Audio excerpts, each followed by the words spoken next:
Alright, in this video I'm going to show you how to make a quick ramen noodle soup.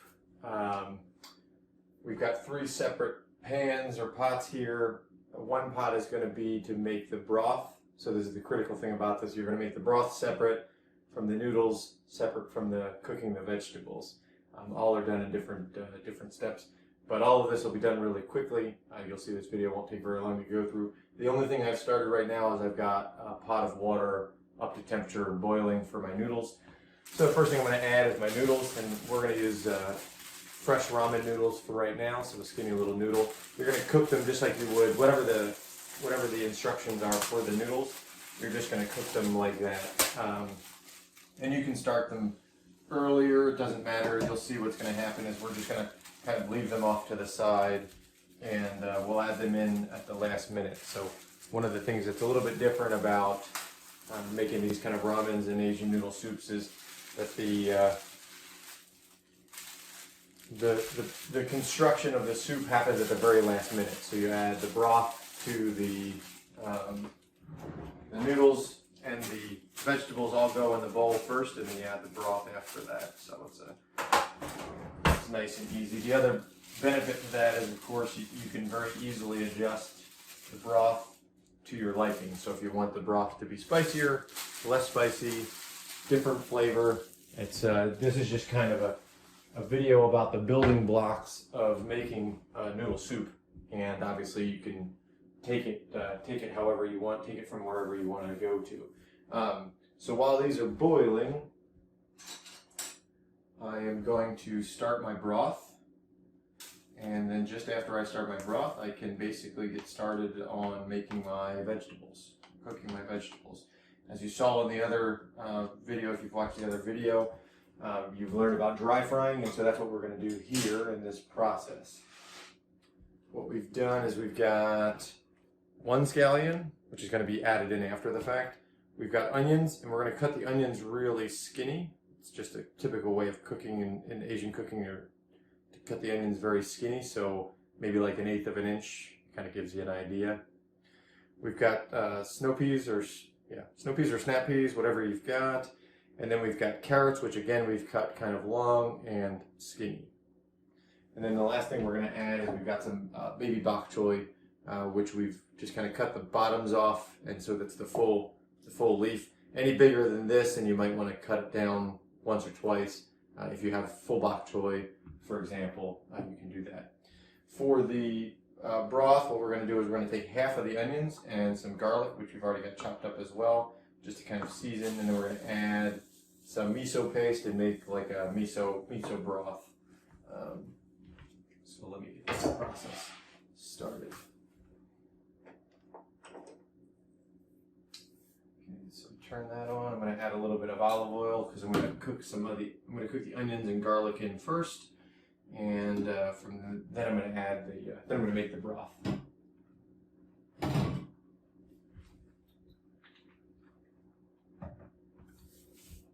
Okay, so we take about half of the onions that we cut up. So we cut up 1 onion, 1 full onion. So we're going to take half of that onion. We're going to add it into our bag. I'm going to we use this minced garlic sometimes, so I'm just going to take a spoonful of that and add it in. And again, you're really just making the broth to whatever you want the broth to taste like. So no wrong way to do this. Looks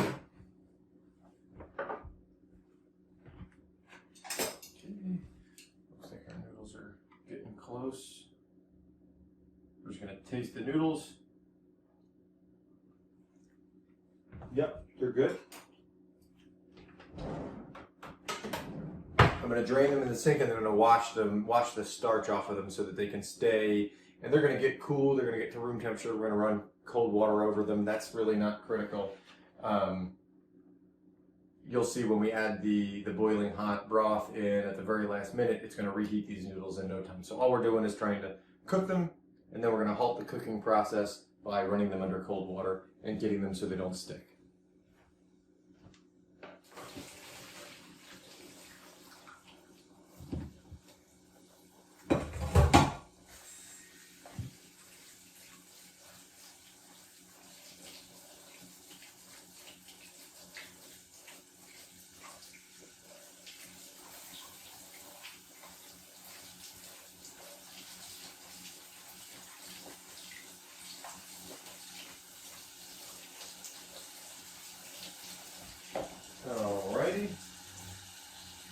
Now that our noodles have been rinsed and on the colander just sitting, we can leave them off to the side to be used later. So, one step down. I'm going to cook these onions up. Transfer the front burner to make it right here. And while we're doing that, I'm going to bring the wok up to temperature. So again, for this heavy wok, I'm going to leave it on high and cook it on high the entire time.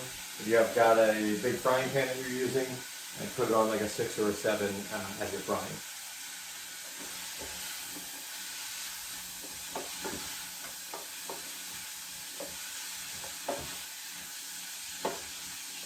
Okay, we're going to let these cook down pretty well. Onions will turn translucent, right? So once the onions are cooked, then we're going to add water. And because we're making a miso broth this time, we've got concentrated miso that we're going to add. We're going to also add a little bit of soy sauce for a little bit of salt. Maybe some rice vinegar for a little bit of extra flavors. Really, like I said, you can't go wrong. Whatever it is that you're looking for in terms of the flavor, you can just kind of add to the broth.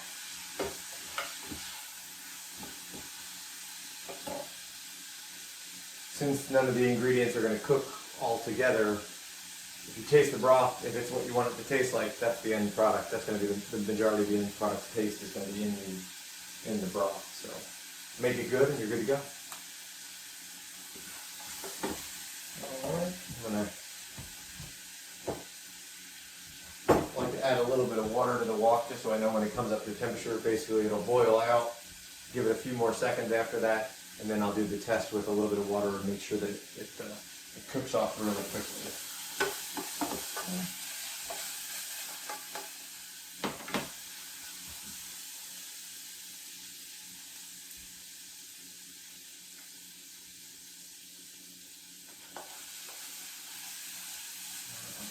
These onions are just about cooked, so I'm going to add some water to my pot.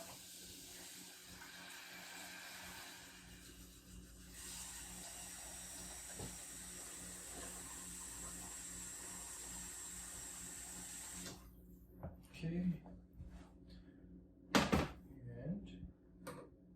And now I'm going to bring that up to a boil. While this is coming up to a boil, I can start adding some of the ingredients that I want inside of my broth.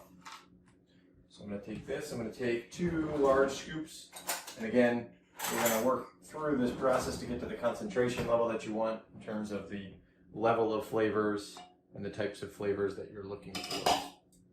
So let's just take 1 large scoop, 2 large scoops.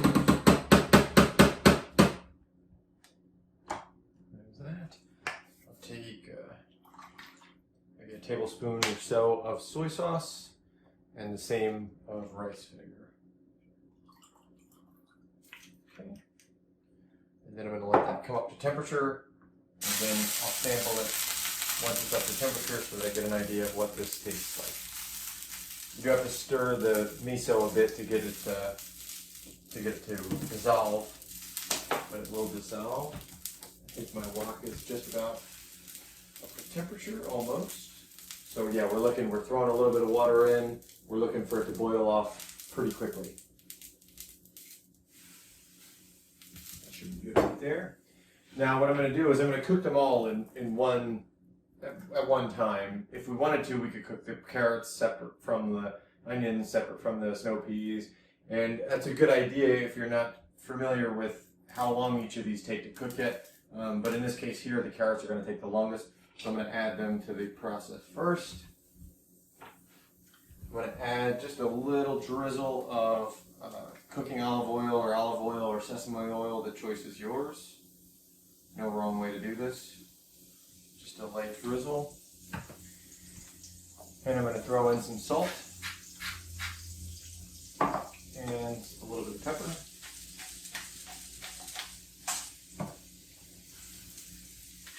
So we used 1 carrot, 1 onion, 2 heads of baby bok choy, and a handful of snow peas for this, for the vegetable concentration that we're looking for. And we're just going to leave those guys to cook for a little while.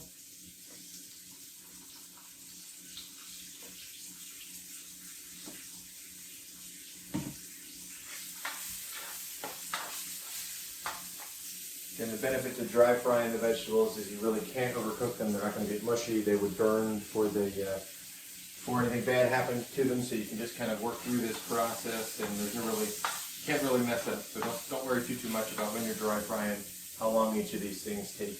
But usually I'll let the carrots sit in there for a couple of minutes, and then I'll start adding my other ingredients. The onions are going to go in next, followed by the snap peas, and then last the baby bok, just because obviously that cooks the quickest.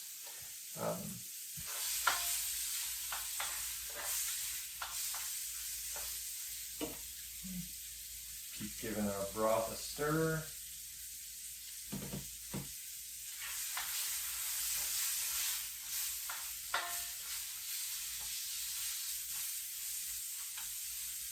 Okay. As I mentioned in the other video, when you're doing this dry frying, what you're looking for is basically the vegetable to turn like the neon color of its original self. So the carrots being orange, of course, they're turning a bright orange color. When you add like asparagus or broccoli, they're going to turn a neon green, and that's how you know that they're getting close to being done.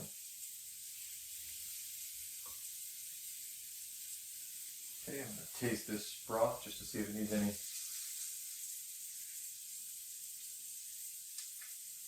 Pretty good. I'm going to add just a little bit extra soy and a little bit more miso.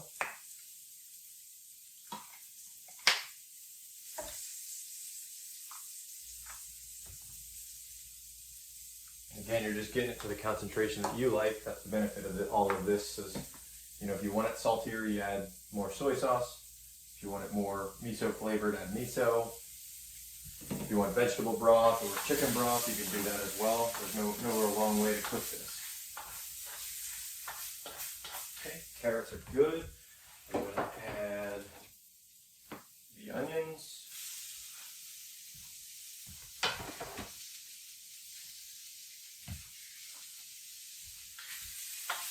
With the other half of the onion that we had cut up nice and thin. Add a little salt, just a little bit of salt every once in a while. You want to cook the vegetables with just a little bit of something so they have a little bit of flavor, but nothing too much.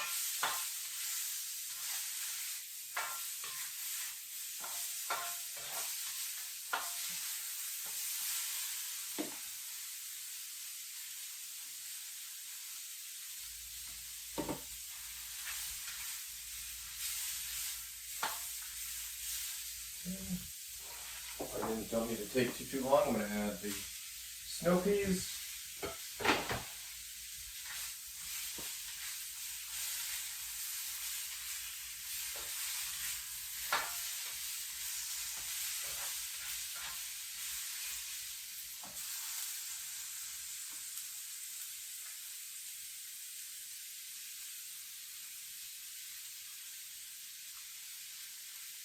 That's good.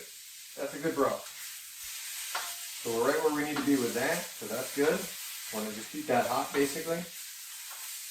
We're almost done cooking the vegetables, and we're almost ready to plate all of this together.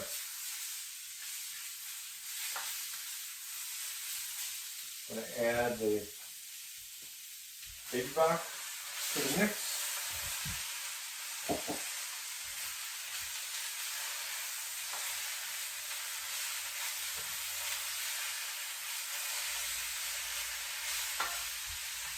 In the meantime, while this is cooking, I'm going to take my cooked noodles and I'm going to put them in the bowl.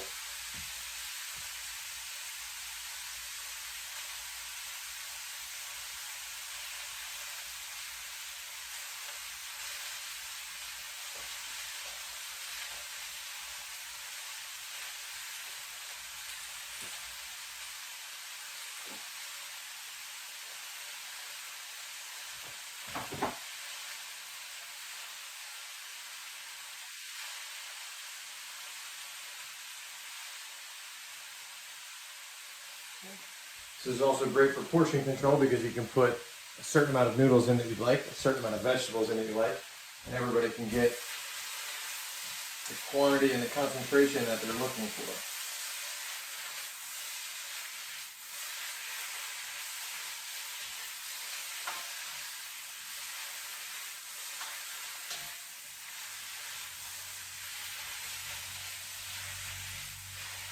Okay, all of these guys are good, so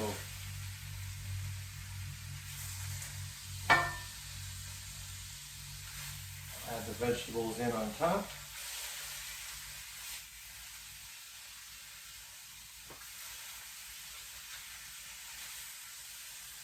Nice blend of vegetables in here.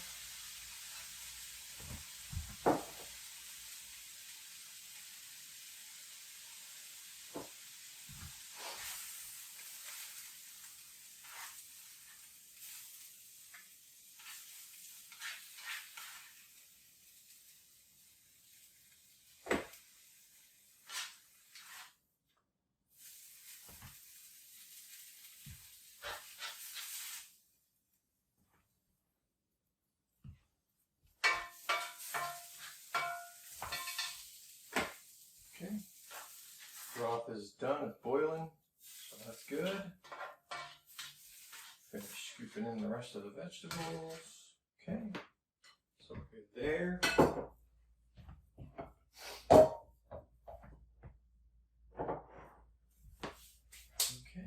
we're going to take a ladle and our broth, and I'm actually going to do this over here so you get a better view of what I'm working with.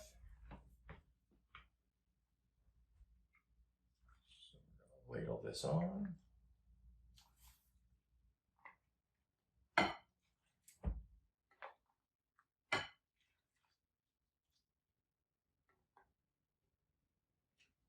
Okay. Now we're going to dress this. We're going to take some sesame oil. Just going to give it a nice rich flavor. We're going to drizzle that across the top. Again, not too much, just enough kind of give you a little light drizzle, maybe a teaspoon or so. I'm going to take some chili oil, give it a little bit of heat. This is going to be pretty spicy, so we're just going to add a couple of drops there. I am then going to take our scallion, and I'll teach you a little Korean trick. Instead of cutting it with a cutting board, you're just going to take a pair of scissors.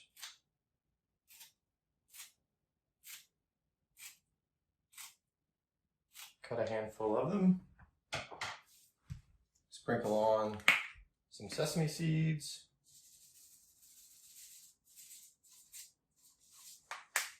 And then last but not least, we've got this crunchy garlic and oil that we like to put on the top as a nice little flavor adder.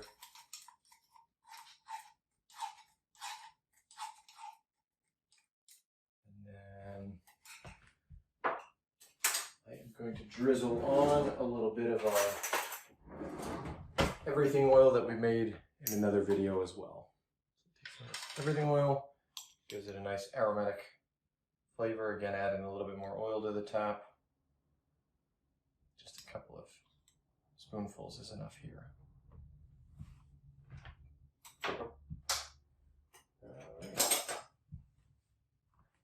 Spoon ladle. Chopsticks, and voila, nice easy ramen.